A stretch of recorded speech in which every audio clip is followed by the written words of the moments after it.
चक्रवृद्धि ब्याज टाइप 6, चलिए शुरू करते हैं। यदि type 1, type 2, type 3, type 4, type 5 नहीं देखे होंगे तो जरूर देखिएगा। अब चलते हैं प्रश्न की ओर। सबसे पहले प्रश्न को समझिए। किसी धन पर 2 वर्ष का चक्रवृद्धि ब्याज 282.15 रुपया तथा साधारण ब्याज 270 रुपया है। ब्याज की वार्षिक दर कितनी है? बहुत ही आसान है। एक बार आप अच्छा से समझेंगे तो इसको आसान तरीके से कम समय में सॉल्व कर लेंगे। अगर कहीं पर भी समान वर्ष का चक्रवृद्धि ब्याज और साधारण ब्याज दिया हुआ रहेगा तो दर आसान तरीके से निकाला जा सकता है। उसके लिए एक फॉर्मूला है। तो यहाँ पर देखिए लिखा हुआ है 2 वर्ष, यानी कि 2 वर्ष का चक्रवृद्धि ब्याज दिया हुआ है और साधारण ब्याज, कहने का मतलब कि समान वर्ष का चक्रवृद्धि ब्याज और साधारण ब्याज दिया हुआ है। तो इसके लिए फॉर्मूला है आर निकालने के लिए। तो आर बराबर क्या होगा? आर बराबर compound interest minus simple interest बटे सिंपल इंटरेस्ट का हाफ, यानी कि आधा, ठीक है, और गुने में 100। ये आपको याद रखना है। इसी को आप दूसरे तरीके से भी लिख सकते हैं। जैसे ये 2 डायरेक्ट यहाँ पर गुना में चला जाएगा ऊपर, ठीक ना, तो इसको आप दूसरे तरीके से लिख सकते हैं। तो इसको भी आप यूज करके बना सकते हैं। और दूसरा तरीका जो आप लिखेंगे वो कैसे लिखेंगे समझिएगा। आर इक्वल टू क्या होगा? जैसे नीचे में 2 था ना, वो 2 चला जाएगा ऊपर में, तो क्या होगा? 2 इंटू, समझिएगा, 2 इंटू, ब्रैकेट है तो मैं बड़ा कर लेता हूं, 2 into compound interest minus simple interest बटे में सिंपल इंटरेस्ट और गुने में 100, यही होगा, ठीक है। ये दूसरा तरीका है। दोनों एक ही है लेकिन लिखने का अलग अलग तरीका है। तो इसी से आप आर निकाल सकते हैं।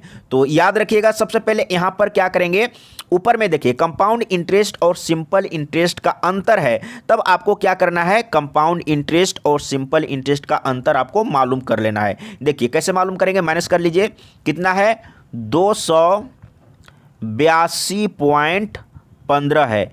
इसमें आपको घटाना है कितना? 270। तो घटा के आप देख लीजिए, पॉइंट इसमें नहीं है तो पॉइंट दे के 2 जीरो बैठा दीजिए। घटाएंगे तो देखिए कितना आएगा, तो पॉइंट के बाद तो 15 आएगा। मैं इधर में लिख लेता हूँ, 2 में 0 तो 2 होगा, 2 को मैं अच्छा से लिख लेता हूँ 2। इसके बाद 8 में 7 तो 1 और 2 में 2 0। तो यहाँ पर देखिए समझिएगा, तो इसमें क्या हुआ, यानी कि कंपाउंड इंटरेस्ट और सिंपल इंटरेस्ट का अंतर आ गया 12.15, जो कि यहां पर आपको रखना है। अब मैं इसको डिलीट कर लेता हूं। डायरेक्ट आप कैसे सॉल्व करेंगे देखिए, तो आर बराबर क्या हम लोग लिखेंगे, डायरेक्ट फॉर्मूला को, फॉर्मूला नहीं लिखेंगे, डायरेक्ट वैल्यू को रखेंगे। तो कंपाउंड इंटरेस्ट और सिंपल इंटरेस्ट का अंतर कितना आया था? अगर छोटा छोटा अमाउंट है तो अपने माइंड में कैलकुलेट कर लीजिए। तो 12.15 आया था, 12.15 आप लिख लीजिए। इसके बाद और गुने में 2 था, 2 को बाद में लिखेंगे, और बटे में सिंपल इंटरेस्ट था ना, तो सिंपल इंटरेस्ट 270, ठीक है। गुने में 2 था ना फर्स्ट में, तो 2 को मैं यहाँ पर लिख देता हूँ। आप फर्स्ट में लिखिए या लास्ट में लिखिए, कोई दिक्कत नहीं है। इसके बाद गुने में 100 होता है। आज अच्छा से नहीं लिखा रहा है, कट जा रहा है, देखिए, ठीक है। 2 को मैं लिख रहा हूँ, बार बार कोशिश कर रहा हूँ लेकिन अच्छा नहीं लिखा रहा है ना, तो और यहाँ पर गुने में 100 था, ठीक है। इसी को आप सॉल्व करेंगे, आंसर आ जाएगा।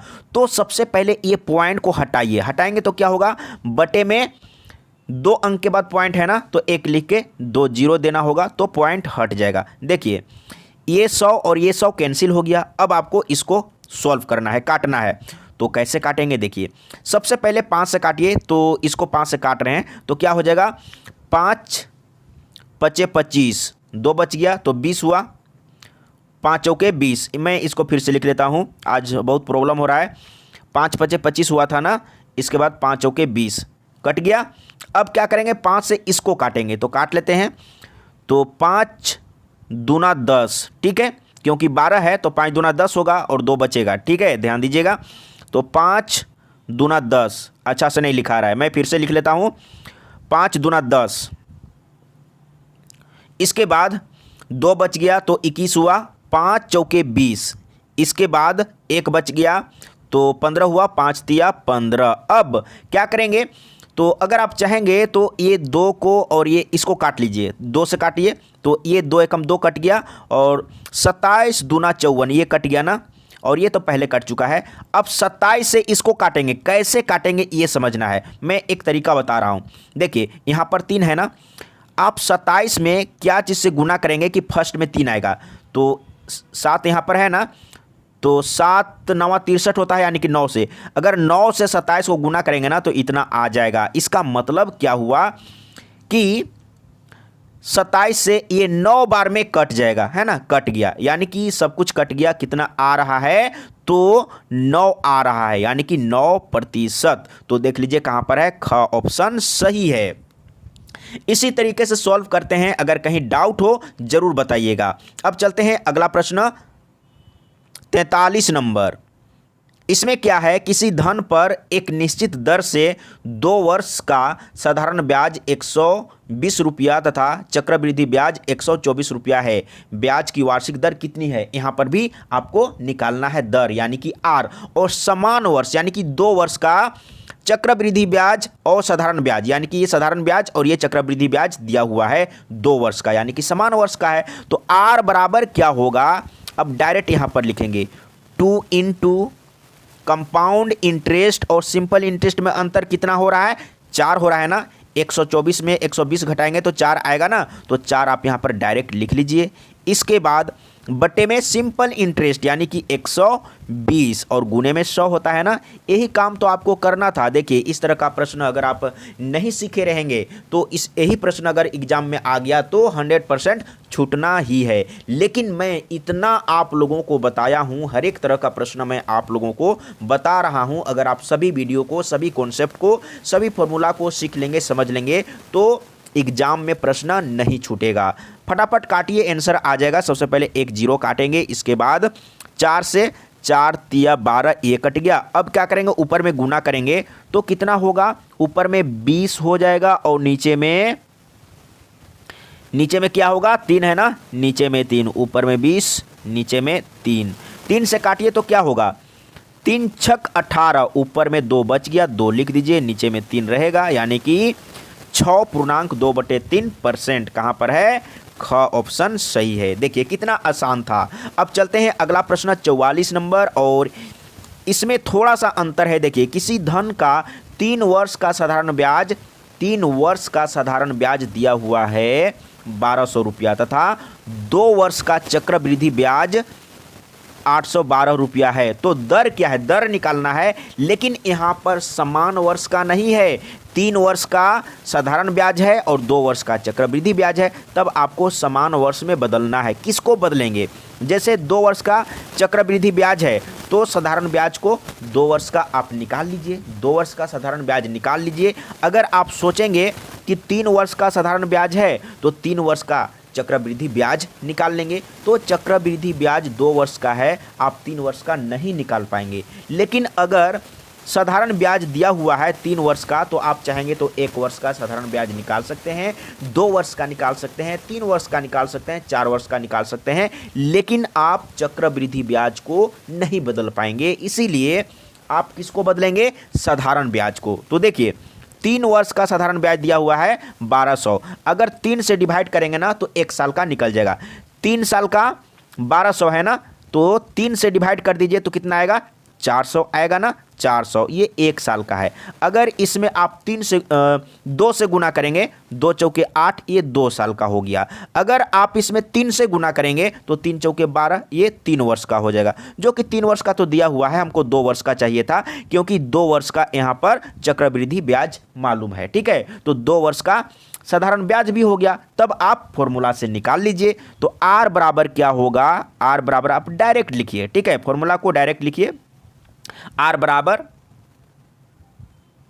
2 गुने तो साधारण ब्याज और चक्रवृद्धि ब्याज में अंतर, तो चक्रवृद्धि ब्याज 812 है और साधारण ब्याज 2 वर्ष का 800 है, तो अंतर करेंगे तो कितना आ जाएगा, 12 आएगा ना, तो 12 आप लिख लीजिए, यही तो था। और बटे में क्या लिखेंगे, साधारण ब्याज कितना है 2 वर्ष का, तो 800 है, 800 लिख दीजिए, गुने में 100 कर दीजिए, आंसर आ गया। तो यहाँ पर गुने में 100, सबसे पहले ये 2 जीरो और ये 2 जीरो कट जाएगा। इसके बाद 2 से 2 चौके 8 और 4 से 4 तिया 12, यानी कि 3% आ गया। देख लीजिए कहाँ पर है, तो ख ऑप्शन सही है। अब चलते हैं अगला प्रश्न 45 नंबर, इसको समझने का प्रयास करिए और ये लास्ट नंबर है। और देखिए इसमें थोड़ा सा अंतर है, इसमें आपको चक्रवृद्धि ब्याज निकालना है, लेकिन अगर कहीं पर भी 1 वर्ष का, 2 वर्ष का, 3 वर्ष का, 4 वर्ष का रहेगा तो आप मिश्र धन आसान तरीके से निकाल सकते हैं और चक्रवृद्धि ब्याज भी निकाल सकते हैं। लेकिन कहीं पर अगर 1.5 वर्ष का है या 2.5 वर्ष का है निकालना, या 3.5 वर्ष का निकालना है, या इस तरीके से है 2.2/3, तो इसका आप कैसे निकालेंगे, देखिए समझिएगा। तो इसके लिए सबसे पहले आपको मिश्र धन निकालना होगा। तो मिश्र धन बराबर होता क्या है, मूलधन इंटू 1 प्लस r/100 और गुने में, यहाँ पर तो टाइम होगा 1 वर्ष 2 वर्ष जो पूरा पूरा रहेगा वो रखेंगे, और गुने में 1 प्लस फिर से लिखेंगे 1 प्लस r/100, ठीक है। लेकिन यहाँ पर थोड़ा सा अंतर होगा, r में आपको क्या करना है, ये जो आधा है ना, आधा वर्ष, उसको यहाँ पर आपको गुना करना होगा r के साथ, यहाँ पर r के साथ गुना कर देना है। और पूरा पूरा जो वर्ष है, जैसे यहाँ पर 1 वर्ष है तो आप यहाँ पर 1 रखेंगे, 2 वर्ष रहेगा तो 2 वर्ष रखेंगे, 3 वर्ष रहेगा तो 3 वर्ष रखेंगे, और बट्टा में जो रहेगा उसको यहाँ पर r के साथ गुना में रखेंगे। क्लियर ना, ये फॉर्मूला हो गया। अब मैं इसको डायरेक्ट लिखूंगा, तो चलिए मैं लिखता हूँ यहाँ पर a बराबर, यानी कि मिश्र धन बराबर, तो मूलधन कितना है 11,200, मैं लिख लेता हूँ यहाँ पर 11,200, ठीक है।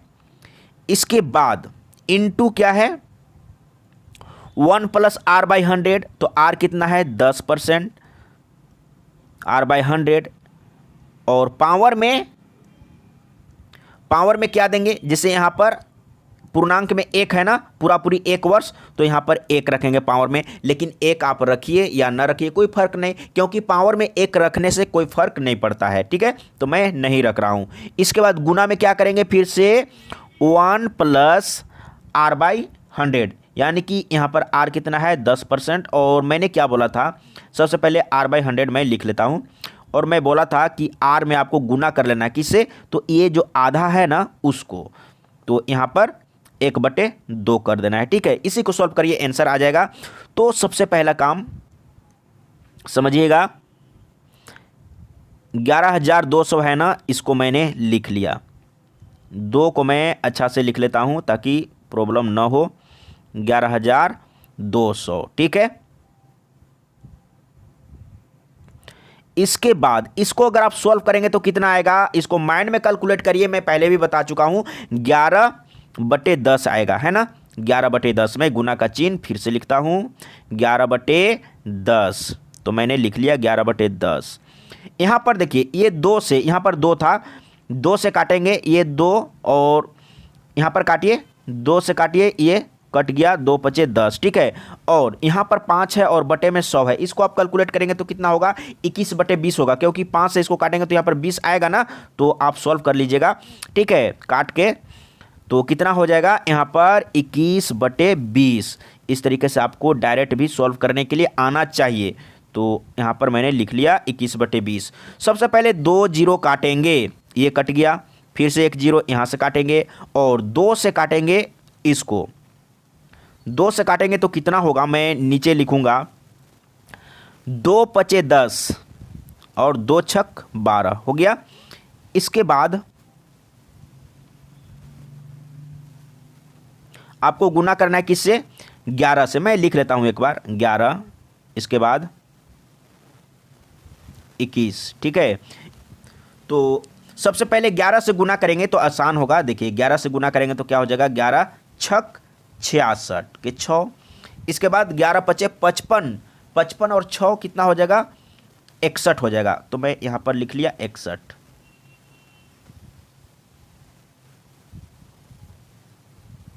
यही हुआ ना इतना, और गुने में अभी 21 है। अब इसको फाइनल करेंगे। गुने में 21 है, गुने 21 आपको फटाफट कर लेना है।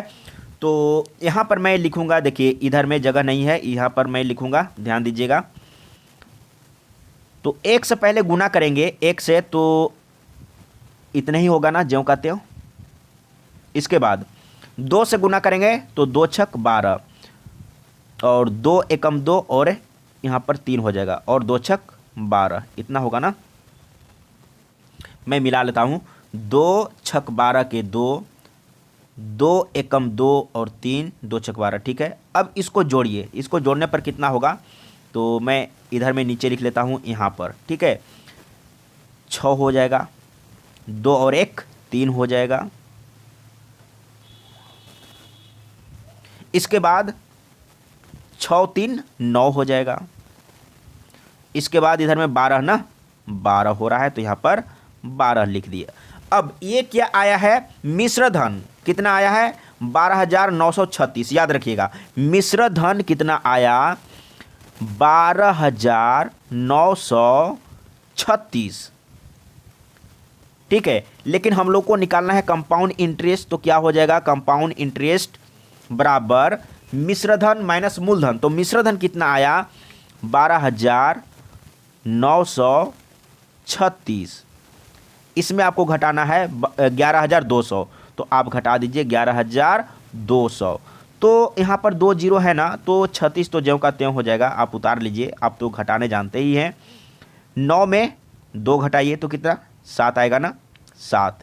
इसके बाद 12 में 11 घटाइए तो कितना बचेगा, 1 बचेगा। देखिए 1736, देखिए कहाँ पर है, 1736, यानी कि क ऑप्शन सही है। इसी तरीके से सॉल्व करना है। अगर किन्हीं को कहीं पर डाउट हो ज़रूर बताइएगा, मैं फिर से समझाने का प्रयास करूँगा।